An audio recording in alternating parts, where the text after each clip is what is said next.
प्रीतम मेरा सहयोगी है, अनन्य ताकतवर सहयोगी। तब उस पर पूरे केस बने हैं क्योंकि बहुत ताकतवर व्यक्ति है वो। ये उसकी गलती थी कि उसने असंयत भाषा का प्रयोग किया। बागेश्वर धाम जी को मैं बहुत मानती हूँ, बल्कि मैंने पहली बार उनकी वो भाषा सुनी तो इवन आई वाज सरप्राइज कि अरे ये तो बिल्कुल ठुर्र बुंदेलखंडी नहीं जिसको बोलते हैं टटरी के बंदे। दीदी पिछले 2 हफ्ते से बुंदेलखंड और चंबल इलाके में जातीय संघर्ष की स्थिति है।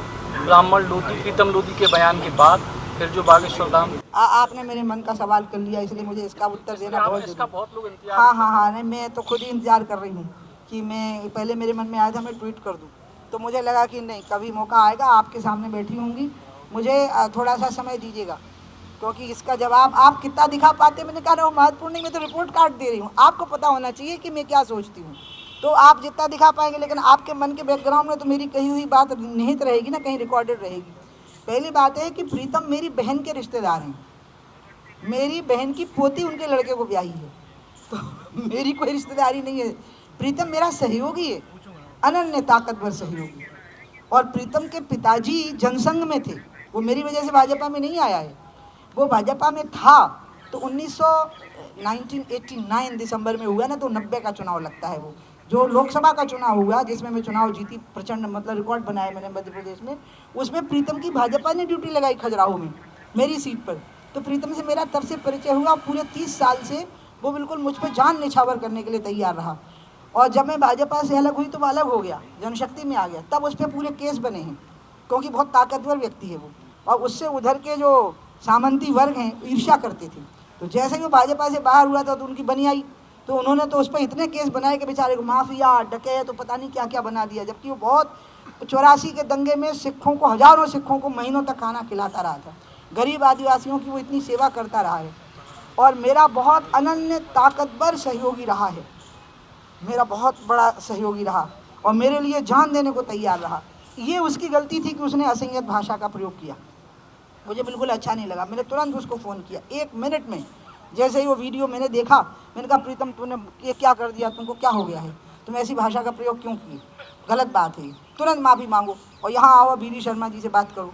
वो आया, बीडी शर्मा जी से बात की, माफ़ी मांगी, फिर पार्टी ने कार्रवाई की, तो मैंने समझाया कि देखो नूपुर शर्मा पर भी पार्टी ने कार्रवाई की है, तो ये मत कहो कि इसमें कोई भेदभाव है, नूपुर शर्मा है जिस पर कार्रवाई हुई है, उसको निकाला है पार्टी ने, तुम पर भी कार्रवाई हुई है, मैंने कहा, लेकिन तुम असंयत भाषा का प्रयोग करके ठीक नहीं किए। एक मुद्दा मुझे इस पर आगे दूसरी बात कहनी है, बहुत ज़रूरी है, क्योंकि I am getting a chance कि मैं अपनी बात कह दूँ।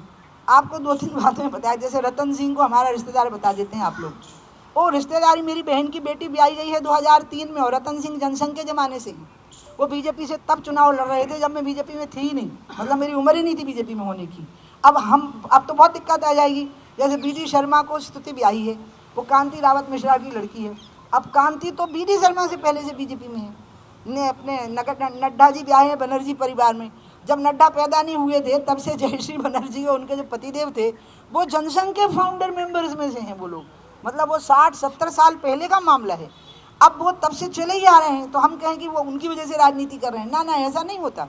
इसी तरह से मेरा मामला है, इसमें ये रिश्तेदारियाँ मेरे परिवार से हैं, जैसे अखबारों में आया मेरी बहू चुनाव लड़ी, मेरा दर्द सुनना पड़ेगा, मेरे कोई बहू नहीं, बेटा ही नहीं है, बहू कहाँ से होगी, मेरे भाई का बेटा है वो, जिसकी वो पत्नी है। मैं रिश्तेदारी नहीं मानती ना, आपको पता नहीं, मैं रिश्तेदारी नहीं मानती हूँ, संन्यास ले लिया है मैंने, अपना पिंडदान अपना तर्पण खुद किया है। दीदी माँ बोल, इसलिए तो दीदी बोलने के लिए बोलती हूँ कि आप लोग मुझे दीदी बोलो, ये बुआ मौसी ये सब मुझे बिल्कुल नहीं जमता।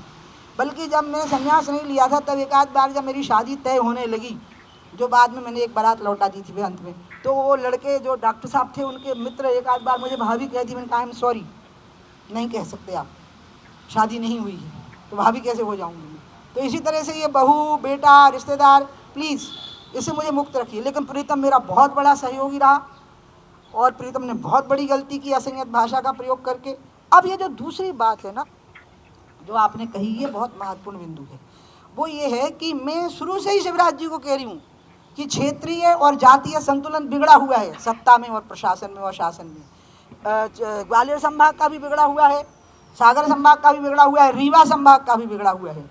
और मैं मंत्रिमंडल का जो दूसरा विस्तार हुआ, पहले में तो 3 बने थे, दूसरा जब हुआ तो मैं दुर्भाग्य से मैं लखनऊ में CBI कोर्ट में पेश होना था मुझे, तो मैं वहाँ थी। तो जैसे मैंने टीवी पर पट्टी देखनी शुरू की, मैंने कहा भैया प्लीज़ आपका जो नाम आ रहे हैं मंत्रियों के, इसमें रीवा संभाग नेग्लेक्ट हो रहा है, इसमें ग्वालियर संभाग नेग्लेक्ट हो रहा है, क्षेत्रीय और जातीय संतुलन बिगड़ा हुआ है, ये ठीक नहीं है, इससे कभी असंतोष भड़क सकता है। तो उन्होंने जो उत्तर दिया वो मैं नहीं दूंगी, क्योंकि मैं बताऊंगी नहीं, क्योंकि हम दोनों की प्राइवेट बात हो रही थी। लेकिन मैंने ये इशारा पहले कर दिया था कि सत्ता में, शासन में, प्रशासन में, भागीदारी में असमानता नहीं दिखनी चाहिए। स्वास्थ्य सेवाओं में, शिक्षण संस्थाओं की सेवाओं में भी बहुत असमानता आ चुकी है, और ये असमानता विभिन्न रूपों में भड़केगी और अराजकता उत्पन्न करेगी।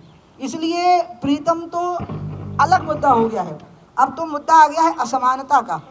अभावग्रस्त समाज और सुविधायुक्त समाज जो 9 पॉइंट समथिंग है और अभावग्रस्त समाज है, इसलिए मैं तो उनकी कुछ बातों का समर्थन करती हूँ। लेकिन असंयत भाषा का प्रयोग, जाति विशेष को गाली देना, व्यक्ति विशेष को गाली देना, इसकी मैं निंदा करती हूँ।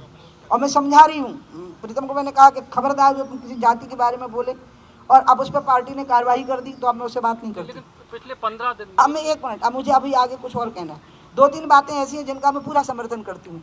पिछड़े वर्गों को और 10% आरक्षण गरीब सवर्णों को, उन्हें हमें पिछड़ा वर्ग ही मानना होगा, वो कहने के लिए ही सवर्ण है, चाहे वो ब्राह्मण हो, चाहे वो बनिया हो, चाहे वो ठाकुर हो, चाहे वो कायस्थ हो, या कोई भी हो। भूखों मर रहे हैं बच्चे उनके, बेरोजगारी के शिकार हो रहे हैं, पढ़ने लिखने की, उनको मिलना चाहिए 10% आरक्षण। प्राइवेट सेक्टर में जब आरक्षण की मांग हो तो 10% उनको भी मिलना चाहिए आर्थिक आधार पर। लेकिन ST, SC और OBC को प्राइवेट सेक्टर में आरक्षण मिलना चाहिए, और उसके साथ 10% सवर्णों को भी गरीबी के आधार पर, वो उनको पिछड़ा ही माना जाए क्योंकि वो आर्थिक आधार पर पिछड़े हैं, वो मिलना चाहिए। सामाजिक सम्मान, आर्थिक उत्थान और सत्ता में बराबर की भागीदारी, ये ST, SC और OBC को मिलनी चाहिए, ये शिकायत उनको नहीं रहनी चाहिए। और ये सभी राजनीतिक दलों की जिम्मेवारी है, और हमारी सबसे बड़ी है, क्योंकि आज हम केंद्र में बैठे हुए हैं, कि अगर वो अपने आप को ढूंढ रहे हैं कि हम कितने ज़िलों में कलेक्टर हैं, हम कितने ज़िलों में SP हैं, केंद्र में कितने हमारे मंत्री हैं, अगर वो अपने आप को ढूंढ रहे हैं कि राज्य में हमारे कितने मंत्री हैं, तो वो अपने आप को ढूंढ रहे हैं, तो इसमें हमारी भूल है। अगर वो अपने आप को वहाँ नहीं पा रहे हैं और उनकी कुंठाएँ भड़क उठी हैं, नाराज़गी, कुंठा भी नहीं है, नाराज़गी है, असंतोष है, और इसलिए इसको तो ठीक से टैकल करना पड़ेगा पूरे देश को। ये सभी राजनीतिक दलों की जिम्मेवारी बनती है कि वो इस व्यवस्था को दुरुस्त करें, जहाँ जहाँ उनकी सत्ताएं हैं वहाँ वहाँ पर इसको दुरुस्त करें। बाकी ये जो हो रहा है, ये तो मुझे बहुत ही ख़राब लगा, मुझे बहुत, क्योंकि मैं रामभद्राचार्य जी को बहुत मानती हूँ। अब कोई कुछ उनके बारे में बोल देगा तो मैं तो नहीं सह पाऊँगी।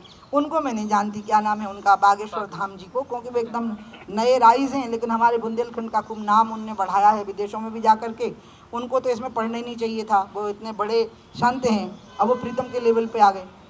तो अब मैं क्या करूं, अब तो उनके और प्रीतम के बीच में ही हो गया, नहीं तो मुझे बोल देते सीधे कि दीदी प्रीतम को डांटो।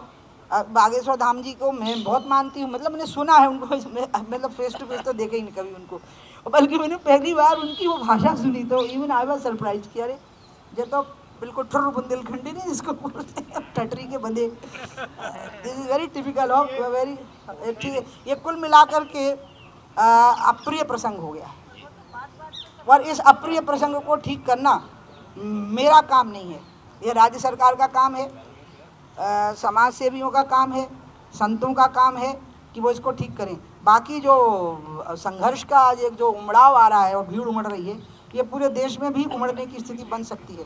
इसलिए जितने जल्दी हो सके हम इन चीज़ों को दुरुस्त कर लें।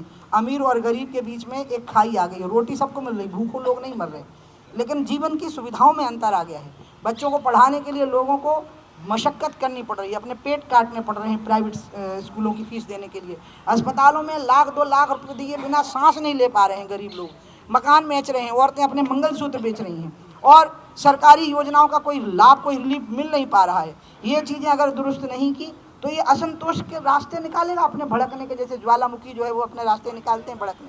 मैं चाहती हूँ समाज में सामंजस्य हो, और मैं आप लोगों के माध्यम से अपील करती हूँ कि सबसे पहले तो मैं ब्राह्मण समाज से ही अपील करूँगी कि भगवान ने उनके बारे में कहा है गीता में, विद्या विनय संपन्ने ब्राह्मणे गवि हस्तनी सुनी चै विश्वपाके चौ पंडित आसम दर्शना। विद्या और विनय से संपन्न जो ब्राह्मण होगा वो सबको एक समान लिखेगा। तो इसलिए वो इसको एक बहुत बड़ा मुद्दा ना बनाए और क्षमा दान करें अपनी तरफ से, यही उनकी विशेषता रही है। वो गुरुजन है, गुरु के स्थान पर बैठे हुए लोग हैं। और मैं पिछड़े जातियों के लोगों से भी निवेदन करूंगी कि आप सामाजिक शब्द का, जाति का उच्चारण मत करिए, व्यक्ति का उच्चारण मत करिए। आप मुद्दे उठाइए, उस मुद्दे पे देश का बहुत बड़ा वर्ग आपके साथ है, लेकिन गाली गलौज में कोई आपका साथ नहीं दे पाएगा। बुंदेलखंडी व्यंजनों को पारंपरिक तरीके से परोसने का अद्भुत प्रयास। गौ कृपा बुंदेली भोजनालय, कलेऊ से ब्यारी तक।